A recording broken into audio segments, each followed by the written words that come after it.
आप सभी लोगों को नमस्कार। और इस वीडियो में आज हम विविकृत के द्वारा यह पता लगाएंगे कि मूल अर्थात शून्यकों की प्रकृति कैसी है, अर्थात वास्तविक मूल हैं, काल्पनिक मूल हैं, समान हैं या असमान हैं।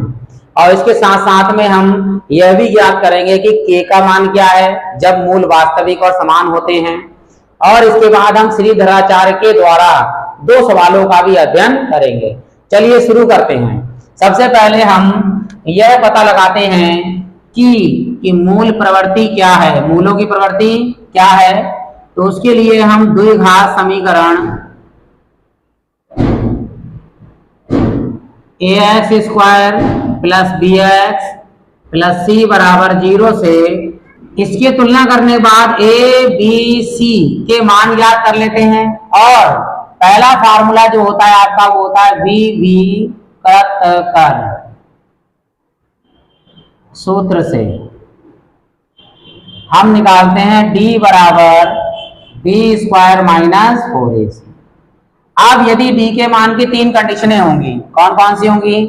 पहली जो कंडीशन होगी, यदि d का मान धनात्मक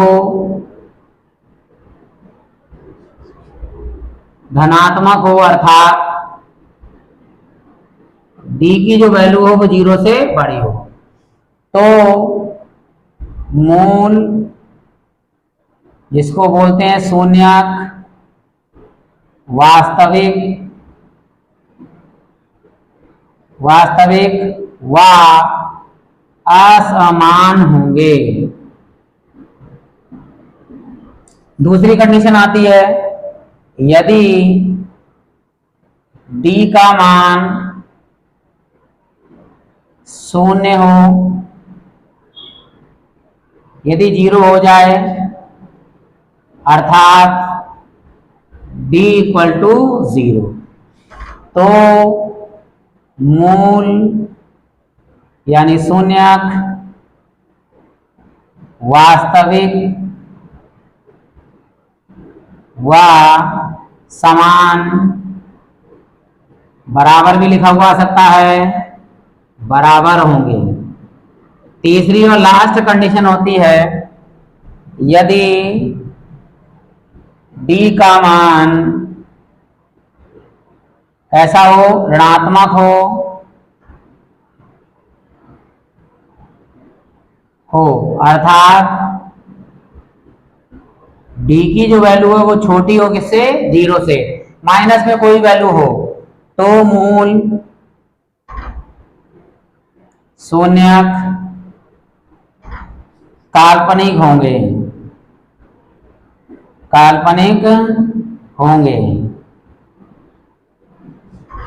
काल्पनिक का मतलब ये होगा कि जब अंडर रूट के अंदर जो सूत्र लगता है b स्क्वायर माइनस 4ac, इसका मान जो है वो अंदर ऋणात्मक हो जाएगा। ऋणात्मक मतलब माइनस की कोई भी वैल्यू होगी, तो वह मूल कैसे होंगे? आपके काल्पनिक होंगे। जो श्रीधराचार्य का फार्मूला होता है वो ये होता है, श्रीधराचार्य सूत्र। वो है आपका x अगर है तो मूल x में दिया हुआ है तो x, y में दिया हुआ है तो y, p में दिया है तो p। x बराबर minus b plus minus under root b square minus 4ac upon 2a। जो ये b स्क्वायर माइनस 4ac है, यही आपका विविकृत सूत्र यानी d कहलाता है। अब हम चलते हैं कि मूलों की प्रवृत्ति पहले ज्ञात करते हैं कि मूलों की प्रवृत्ति इन तीनों में क्या होती है। फिर से एक बार समझा देते हैं। यदि d का मान धनात्मक आ जाए अर्थात d का मान 0 से बड़ा है, तो मूल वास्तविक व असमान होंगे। यदि d का मान यानी शून्य हो जाए या d का मान शून्य के बराबर हो जाए, तो मूल यानी शून्यक, वास्तविक और समान होंगे, यानी दोनों मूल बराबर होंगे। और यदि d का मान ऋणात्मक आ जाए यानी कि d का मान 0 से कम आए, तो मूल कैसे होंगे? काल्पनिक होंगे। बस इसको याद रखेंगे और इसी से हम एक सवाल कराएंगे। यहां से जब k का मान ज्ञात करना होगा तो इससे चलेंगे। क्या होगा? d बराबर 0, d बराबर का मान क्या है? b स्क्वायर माइनस 4ac बराबर 0 होता है। तो कैसे k, p, q, r का मान कैसे ज्ञात करते हैं वो सब सवाल कराते हैं। और यदि आपके मेरे वीडियो पसंद आए तो मेरे चैनल को सब्सक्राइब कीजिए, लाइक कीजिए और प्ले लिस्ट में जाकर आप क्लास बाई क्लास से मैथ के अध्ययन कर सकते हैं। ये 3 सवाल हैं आपके, जिसमें आपको बताना है कि शून्यक अर्थात मूलों की प्रकृति बताइए। तो मैंने तीनों टाइप के ले लिए हैं कि मूल वास्तविक और समान होंगे, मूल वास्तविक और असमान होंगे, और मूल काल्पनिक होंगे। चलिए शुरू करते हैं।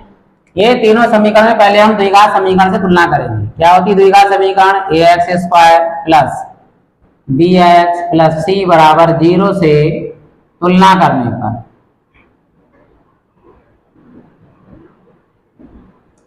a का मान यहाँ 3, b का मान माइनस के साथ 8 और c का मान 5। a बराबर हो गया 3, b बराबर हो गया -8 और c बराबर हो गया 5।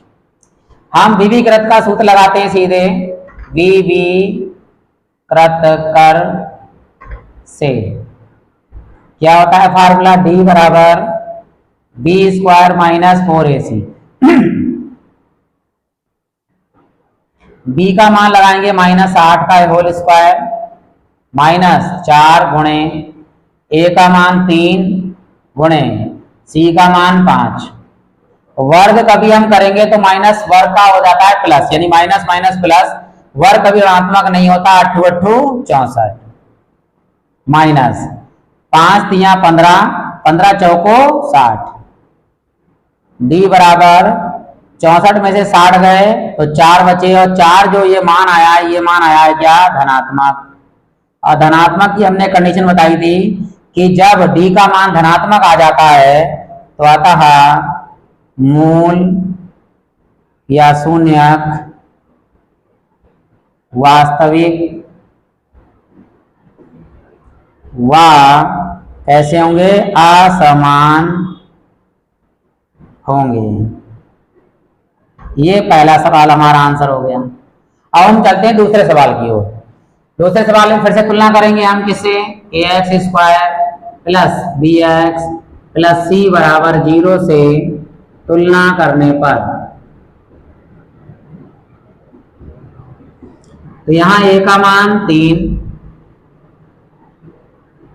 b का मान -7 और c का मान 5 है। फिर से फार्मूला विविकृत वाला, विविकृत कर से क्या सूत्र है अपना? d बराबर b² - 4ac। तो d बराबर b का मान है आपका माइनस के 7 का वर्ग माइनस 4 गुणे a का मान 3 गुणे c का मान 5। वर्ग कभी ऋणात्मक नहीं होता। माइनस माइनस प्लस आ सकते 49, फिर माइनस 5 3 15 15 चौको 60। इस बार देखिए ज्यादा काय का है, इस बार 49 प्लस का है कम और 60 ज्यादा है माइनस का, तो माइनस का आएगा। और 60 में से 49 जब जाएंगे तो बचेंगे 11, और ये काय के मान आया इस बार ऋणात्मक। जब b का मान ऋणात्मक होता है, जब b का मान ऋणात्मक होता है तो मूल कैसे होते हैं? काल्पनिक। अतः मूल शून्यक काल्पनिक होंगे।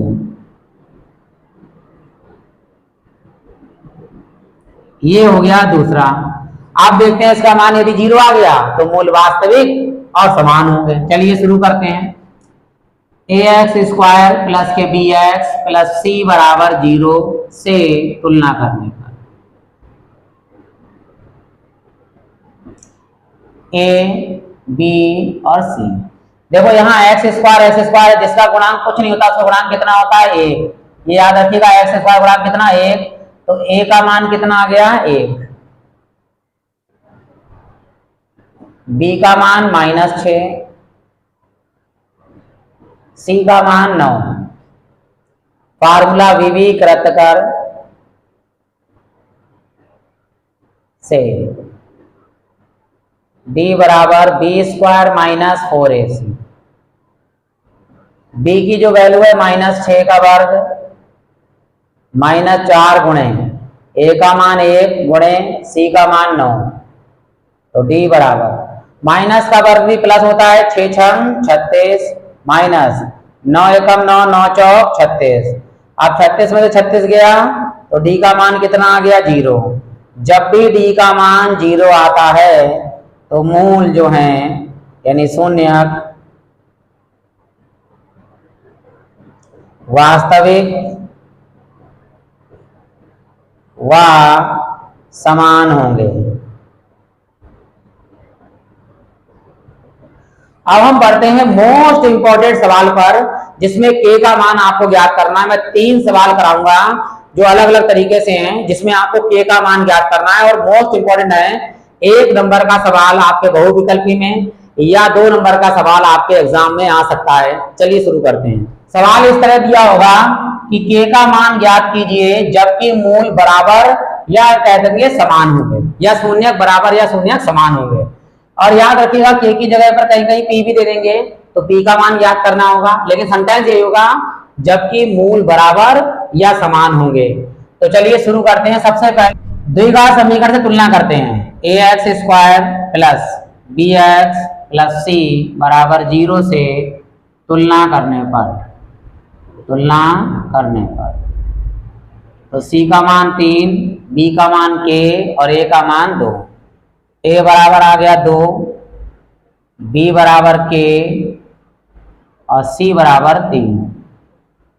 ठीक, जबकि मूल बराबर यानी जब मूल बराबर होते हैं, जब मूल बराबर हैं तो जो फार्मूला होता है डी का मान कितना आता है 0।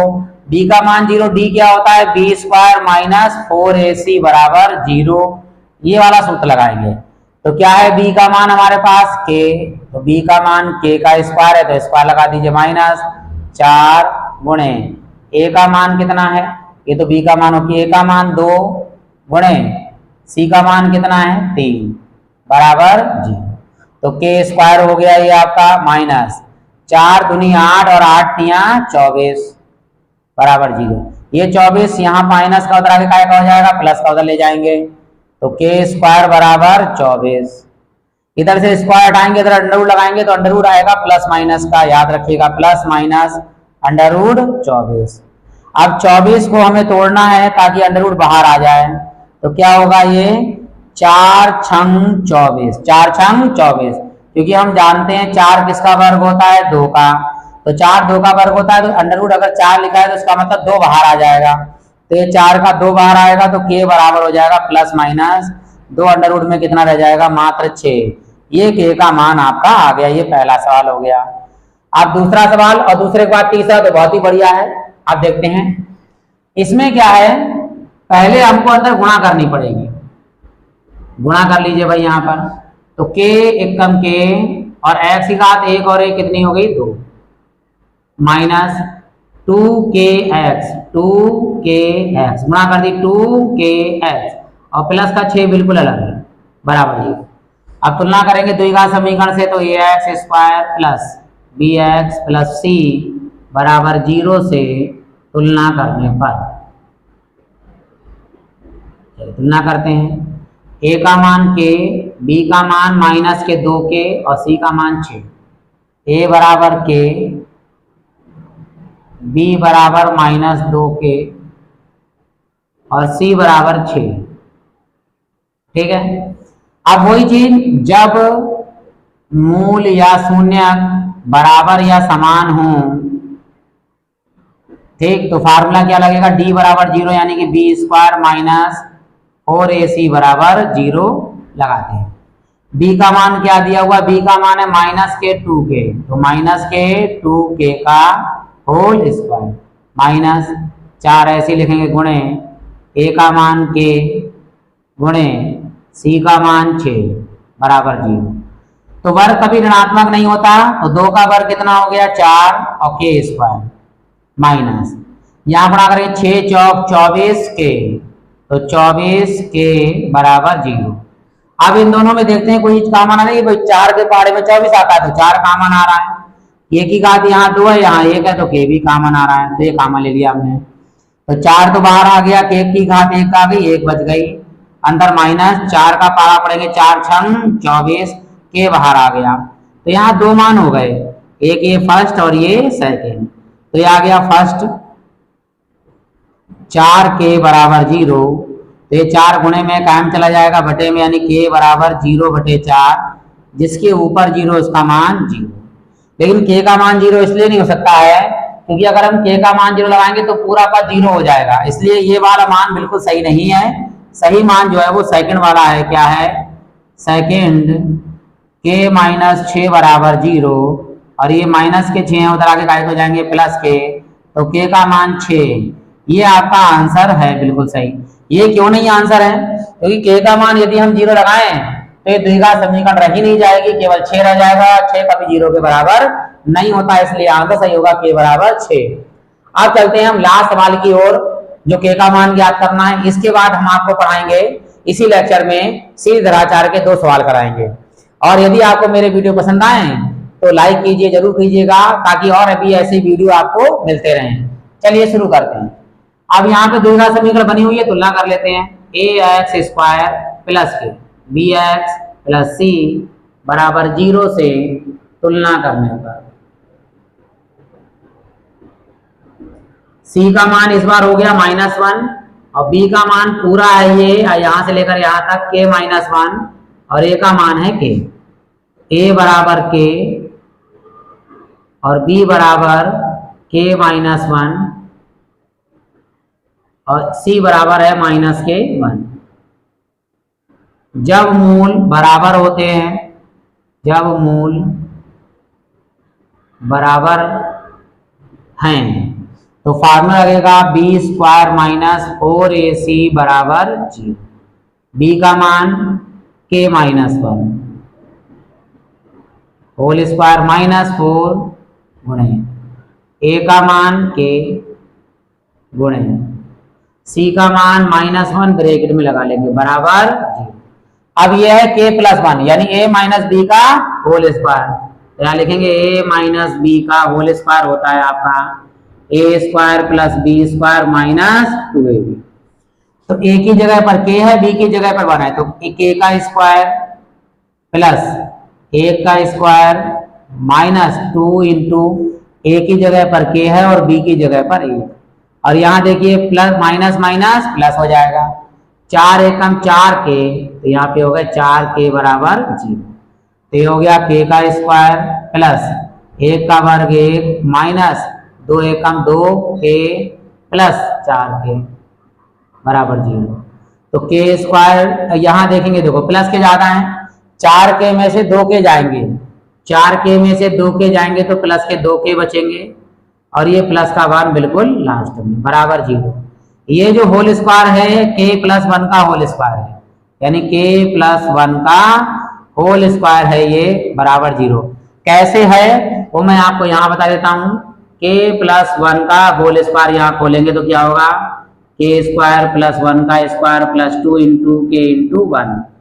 तो ये हो गया आपका k स्क्वायर प्लस 1 का वर्ग 1 प्लस के 2 एकम 2k। तो यहाँ हो गए k स्क्वायर प्लस के 2k प्लस 1, अर्थात k square plus 2k plus 1 की जगह पर हम k प्लस 1 का होल स्क्वायर ले सकते हैं, या आप गुणनखंड कर सकते हैं। कैसे? 1 को तोड़े 2 आ जाए तो 1 एकम 1, और 1 प्लस 1 कितना हो गया 2। इस हिसाब से भी आप इसके गुणनखंड करके भी लाएंगे तो अभी हमारा k प्लस 1 का होल स्क्वायर ही आएगा। यहाँ से स्क्वायर हटाएंगे तो यहाँ अंडर रूट लगाएंगे, 0 पे अंडर रूट लगाएंगे, कोई फर्क नहीं पड़ता कि 0 0 ही रहता है। तो डायरेक्ट लिखेंगे हम k प्लस 1 बराबर 0, और यहाँ प्लस 1 है, उधर जाके काय का हो जाएगा माइनस का। तो अतः जो आंसर आया है k बराबर वो है आपका -1। ये आपका k के मान वाले सवाल हो गए। अब चलते हैं सीधी धराचार के 2 सवालों पर। ये 2 सवाल हमें करने हैं सीधी धराचार के फार्मूले से। तो सबसे पहले तुलना कर लेते हैं द्विघात समीकरण से। ax square plus bx plus c बराबर 0 से तुलना करने पर a का मान 2, b का मान 14 और c का मान 9। a बराबर 2, b का मान 14 और c का मान 9। श्री धराचार का सूत्र, श्री धराचार सूत्र से x दिया है तो x लगाएंगे, अगर y दिया होता तो y लगाते, minus b plus minus under root b square minus 4ac upon 2a। चलिए मान लगाते हैं भाई, माइनस b का मान है 14, यहाँ लिखेंगे हम प्लस माइनस b का मान यहाँ भी लगा दीजिए 14 का वर्ग माइनस ये वाला -4 गुणे a का मान लगाइए 2 गुणे c का मान कितना है 9 बटे 2 गुणे a का मान 2। अब यहाँ सॉल्व करते हैं। x बराबर माइनस के 14 प्लस माइनस 14 का वर्ग हो गया आपका कितना 196 माइनस, ठीक, यहाँ गुणा करेंगे हम क्या 9 चौक 36 और 36 दूनी 72 और बटे में 2 दूनी 4 प्लस माइनस। अब घटाते हैं, 6 में से 2 घटाया तो 4 आया, 9 में से 7 घटाया 2 आया और 1 का 1 ही रहा और बटे में आ गया आपका 4। अब 124 को ऐसे तोड़िए कि कोई ना कोई चीज बाहर आ जाए। वैसे मुझे तो पता है भाई क्या कि 24 की जो 4 की गुणा 31 से करेंगे तो 24 आ जाएगा 100। कैसे 4 एकम 4 और 4 तिया 12। मान लीजिए आपको ऐसा नहीं आ रहा तो सबसे पहले आप इसका जो है वो लासा ले लें, यानी कि गुणनखंड कर लें इसके। कैसे 2 छंग 12 2 दूनी 4 2 से 2 तिया 6 2 एकम 2। अब देख लीजिए 31 कटता ही नहीं किसी से, ये अभाज्य संख्या है तो ये 2 का वर्ग हो गया 2 दूनी 4। तो हम लिखते हैं 4 गुणे 31। 4 किसका वर्ग होता है, यदि अंडर रूट में 4 है तो बाहर आएगा तो कितना हो जाएगा 2। तो इसे हम 2 बाहर ले लेंगे, यानी x बराबर माइनस के 14 प्लस माइनस 2 बाहर अंडर रूट में 31 और बटे में आएगा आपका 4। अब इन दोनों में आप कुछ ऐसा ना करें कि ये 2 से 4 काट दें या 2 से 14 काट दें 2 से यहाँ काट दें, ऐसा नहीं करिएगा, ये नहीं होगा क्योंकि प्लस माइनस में है, 2 संख्याएं हैं आपकी, तो ये 4 ना तो इससे कटेगा ना इससे कटेगा, पहले हमें कॉमन लेना पड़ेगा। तो पहले दोनों में क्या आ रहा है कॉमन, 2 कॉमन यहाँ भी है, यहाँ भी 2 सत्ते 14 माइनस कॉमन ले लेंगे, केवल 2 कॉमन लेंगे हम।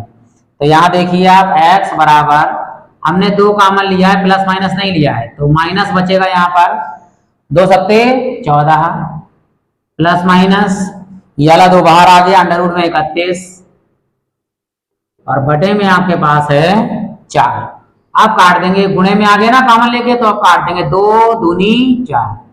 तो x बराबर -7 प्लस माइनस अंडर रूट 31 और बटे 2, ये आंसर हो गया। लेकिन अगर आपसे कहें कि मूल ज्ञात कीजिए दोनों, तो एक मूल होगा यहाँ प्लस में और एक मूल होगा माइनस में। मैं दोनों मूल लिख देता हूं। तो अतः जो मूल है आपके यानी कि शून्यक हैं x बराबर एक बार प्लस में और एक बार माइनस में। तो कैसे होगा -7 प्लस लेंगे पहले हम अंडर रूट 31 बटे 2 और दूसरा जो मूल है कॉमन लगा के लिख लीजिए दूसरा वाला -7। अब प्लस की जगह क्या आएगा नीचे वाला माइनस अंडर रूट 31 बटे 2। अब यहाँ पर 2 मूल आ गए आपके पास में, एक मूल प्लस में और एक मूल माइनस में। ये 7 माइनस में है, माइनस में ही दोनों जगह रहेगा, बटे में 2 है तो 2 ही रहेगा, केवल ये प्लस माइनस एक बार प्लस में एक बार माइनस में। अब ये वाला दूसरा सवाल कराते हैं हम, इसी प्रकार से देखते हैं। तुलना कर लीजिए पहले द्विघात समीकरण से ax square plus bx plus c बराबर 0 से तुलना करने पर a का मान 1/2, b का मान 1/3 और c का मान आपका आ गया 1। ठीक, लिखते हैं यहाँ पर श्रीधराचार्य सूत्र से x बराबर -b plus minus under root b square minus 4ac upon 2a minus क्या है b का मान 1/3, यहाँ लगाइए 1/3 plus minus under root b का मान 1/3 का होल स्क्वायर माइनस 4 गुणे a का मान कितना है 1/2 गुणे c का मान कितना है 1 और बटे में आपका 2 गुणे a का मान 1/2। तो ये बटे से 2 ये तो कैंसिल हो गया आपका, यहाँ 2 से काट लीजिए 2 दूनी 4। तो x बराबर -1/3 ऐसी रहेगा प्लस माइनस अंडर रूट वर्ग कीजिए 1 का वर्ग 1 बटे में 3 का वर्ग, 3 तिया 9, माइनस 2 एकम 2 एकम 2 यानी 2, जिसके नीचे कुछ नहीं उसके नीचे 1, और बटे में है आपका 1। तो बटे में 1 ऐसे लिखेंगे ही नहीं, क्योंकि जिसके नीचे कुछ नहीं होता उसके नीचे 1 ऑलरेडी होता है। तो -1/3 प्लस माइनस अंडर रूट, नीचे नीचे का गुणा करेंगे एलसीएम, 9 की गुणा 1 से 9 एकम 9, यहाँ गुणा करिए 1 से 1 एकम 1, फिर निशान है माइनस का, 9 दूनी 18। देखो नीचे नीचे गुणा 9 एकम 9, तिरछी गुणा 1 एकम 1, निशान माइनस का है, माइनस का अगर प्लस का होता तो प्लस का, 9 दूनी 18। अब यहाँ हल कीजिए, माइनस के 1/3 प्लस माइनस अंडर रूट, ज्यादा काय के हैं माइनस के, तो माइनस का निशान आएगा। 18 में से 1 किया तो कितने बचेंगे 17, और बटे में कितना है 9, अंडर रूट के अंदर माइनस आ गया, यानी ये क्या मान होता था विविकृत, विविकृत का मतलब डी का मान जब 0 आ जाए, माइनस आ जाए मतलब 0 से कम माइनस आ जाए तो मूल कैसे होते हैं काल्पनिक, और यहाँ अंडर रूट के अंदर अगर माइनस आ जाती है चीज तो उसके मूल होते हैं काल्पनिक। तो यहाँ लिख देंगे कि यह मान जो है वो क्या है, अमान्य है। ये चीज आपको याद रखनी है, और यहाँ लिख सकते हैं अतः इस द्विघात समीकरण के मूल काल्पनिक हैं। ये याद रखिएगा कि अगर अंडर रूट के अंदर माइनस है, डी का मान माइनस में आ जाए यानी 0 से कम आ जाए तो उसके मूल कैसे होते हैं, काल्पनिक होते हैं। आप सभी लोगों का हृदय से धन्यवाद।